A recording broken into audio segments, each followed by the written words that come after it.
የትኛውን አምላክ ነው የምታመልኩት? አእምሮ የፈጠረላችሁን ወይንስ በአእምሮአችሁ የፈጠራችሁትን? አእምሮ የፈጠረልንን አምላክ ከዚህ በፊት በክፍል 1 ማንን ነው የምታመልኩት በሚል ርዕስ አይተናል። በአእምሮአችን የፈጠርናቸውን አማልክቶችም ልክ እንደዚሁ በወፍ በረር ለመቃኘት ሞክረናል። ታዲያ ዛሬ የምንቀጥለው ሐሳብ ምንድነው? ዓለማችን ላይ ሁላችንም እንደምናውቀው ከ8000 በላይ ሃይማኖቶች አሉ። ታዲያ እውነተኛው አምላክ በየትኛው ሃይማኖት ነው የተገለጠ የሚለውን ነገር እንዴት ማወቅ እንችላለን? ይሄ አይ ቲንክ የብዙ ሰዎች ሐሳብና ጥያቄ ነው ብዬ አስባለሁ። እንደ ኢስላም አስተምህሮ እንዴት ተገለጠ? አስባችሁታል? ዓለም ላይ ባሉ ሃይማኖቶች በአብዛኞቹም ለምሳሌ እስልምናና ክርስትናን ብንወስድ ወይም መጽሐፍ ቅዱስንና ቁርአንን ብናይ በመጽሐፍ ቅዱስ በኦሪት ዘፍጥረት ምዕራፍ 1 ቁጥር 1 ላይ እግዚአብሔር በመጀመሪያ ሰማያትና ምድርን ፈጠረ ይለናል። ቁርአንም ደግሞ በተመሳሳይ በሱረቱል ቃፍ ምዕራፍ 50 ቁጥር 38 ላይ አላህ Subhanahu Wa Ta'ala በ6 ቀናቶች ሰማያትና ምድርን እንደፈጠረ ይናገራል።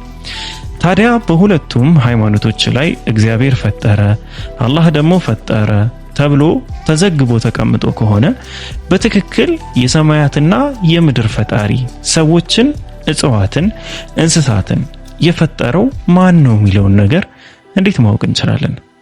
አስቡት። አንዱን መንገድ ብቻ ከተከተላችሁ ወይ ወደ ገነት ነው የምትገቡት ወይ ወደ ጀሃነም ነው። ከሞት በኋላ ህይወት አለ። በዚህ ሁላችንም እናምናለን። ታዲያ ይህንን አምላክ እንዴት ነው ማወቅ የምንችለው?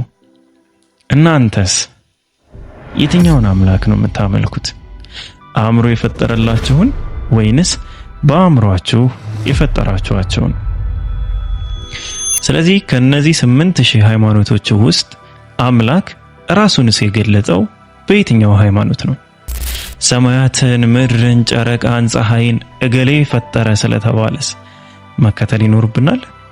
ያ ፈጠረ የተባለው አምላክ ወይም አካልስ ማስረጃዎቹን ማቅረብ የለብንም? ቁል ሃቱ ቡርሃኑኩም ኢንኩንቱም ሷዲቂን፣ እውነተኞች እንደሆናችሁ ማስረጃዎቻችሁን አምጡ። ስለዚህ ከሚቀጥለው ፓርት ጀምረን ማለት ነው በሰፊው የምናየው አላህ Subhanahu Wa Ta'ala የሰማያትና የምድር፣ የእጽዋት፣ የእንስሳት፣ የውቅያኖሶች፣ የተራራ የነዚህ ሁሉ ፈጣሪ ለመሆኑ ምንድነው የሚያቀርብልን ኤቪደንስ? እሱ ብቻ ሊያቀርበው የሚችላቸው ሌላ ማንም ሰው ወይም የሰው ፍጡር ሊያገኛቸው ወይም ሊያዘጋጃቸው ወይም ሊያቀርባቸውና ሊያሳዩን የማይችላቸው ተአምራቶችስ ምንድናቸው? ይህ ሁላችንንም የፈጠረው አምላክስ አላህ መሆኑን በምን እንወቀው? ከቀጣይ ፓርት ጀምሮ ሁሉንም ነገር እናያለን። ለዛሬው በዚህ እንሰነባበት። ወሰላሙ አለይኩም ወራህመቱላሂ ወበረካቱ። ለቻናሉ አዲስ የሆናችሁ ሰዎች ሰብስክራይብ አድርጉ፣ ላይክ፣ ሼር አድርጉ። ያው ዳዕዋውን አግዙት ማለታችን ነው። ሻሎም። የትኛውን አምላክ ነው የምታመልኩት? አእምሮ የፈጠረላችሁን ወይንስ በአእምሮአችሁ የፈጠራችኋቸውን? አምላክ ራሱንስ የገለጸው በየትኛው ሃይማኖት ነው?